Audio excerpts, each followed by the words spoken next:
First of all, I'm a private citizen who's volunteered in education for 20 years, and I'm grateful to have experienced people talking about innovation and hearing the stories that you all have to share. My question is, considering Texas has existing statutes and district policies, and many of them have existed for decades, for state and local district governance responsibilities for innovation, including planning community engagement. Could you please describe the research and the results that reveal the problem and its root cause that the DOI legislation is intended to solve? Well, I'll try that because I'm a lobbyist, so I can sort of just legislators in the way. I don't think it's just research. And so we're into the first year of experimenting with this. You can look at charters and say they've had these exemptions, and I don't engage in that fight. There are people that say they're great things and they're innovative and they're Superman, and people that say, well, you know, all I need to do is start 2 weeks early and not have teacher contracts. Where's the innovation? But I think the results you look at are charter schools, because that's the only controlled experiment we've got. There's some very, very good ones, frankly, some not so good. Let me give you an example, though, in terms of the policy issue. And I think people sometimes assume that you want exemption under this statute from a bad law that's doing harm. And the example I try to use with this is we have about half a page of the education code that governs the classroom placement of multiple birth siblings. And this is not a bad law. It doesn't get you to a wrong place. It tells a district to do pretty much what 99% of the people would do, which is give the parents what they want, but you got a good reason not to, through a relatively complex grievance process. And so this perfectly okay law that gets people to a reasonably okay place is supported by a couple of pages of Texas Association of School Board policies that all the districts adopt. And the problem is not that law. It is that every principal, every high school admissions clerk in the state gets trained on that law before they get to instruction. It's that cumulative load.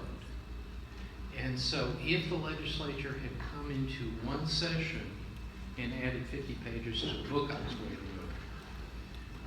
the system would tolerate that. And all of these guys are used to it, and they will continue to implement all the stuff that's passed.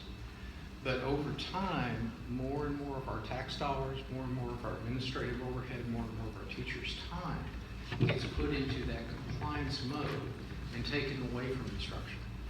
And that's really, I think, the benefit, not of avoiding a law that is positively doing harm, but of getting to the most important things is really what's exciting about this. So I'm a proponent of a code that's about this thick. Mm-hmm.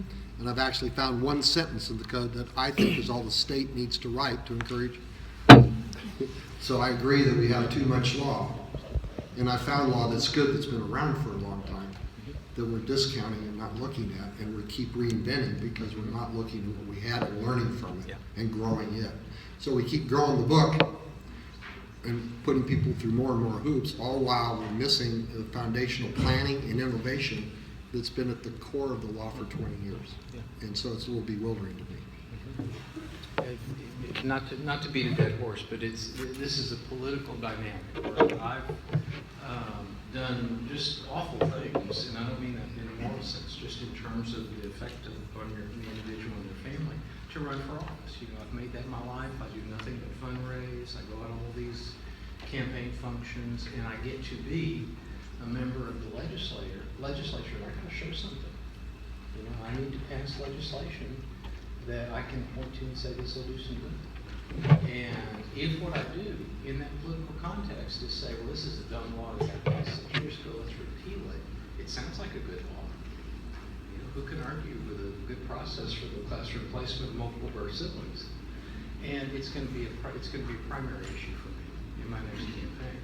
So there's just a structure there that compels elected officials to continue to pass stuff and has no upside to say, let's clean this out. And that's why earlier, to me, one of the most exciting things in district innovation is that feedback loop from the commissioner. Most of the school boards in the state, or school boards representing most of the people in the state, have decided by a 2/3 vote, we don't really need this. And maybe over time, that'll be a process to clean that out. But none of this addresses the TEKS or the STAR. That's right. That's right. None of it. None of it. So we've spent all this effort to do all this innovative stuff, but it doesn't address the real problem, why the teachers are leaving in the first place. So now we're going to have to put in, I don't understand why we don't address that. And so now we've got to find people who aren't certified to teach because we're losing our teachers. So, we come here for a whole day. We go to conferences and training and all of these things. If we would all get together and put forth the effort, we could march the Capitol and get something done, but we don't. Why doesn't Raise Your Hand Texas work on that? Good luck. That's innovative. Good luck to you. But you were an architect in this thing, right? You went to Senator Taylor. Somebody had to get it to go to become a bill. The members passed the bills, but we helped. And the analogy here, and it is a political argument. Charters have had these advantages for 20 years. Charters discriminate. Let districts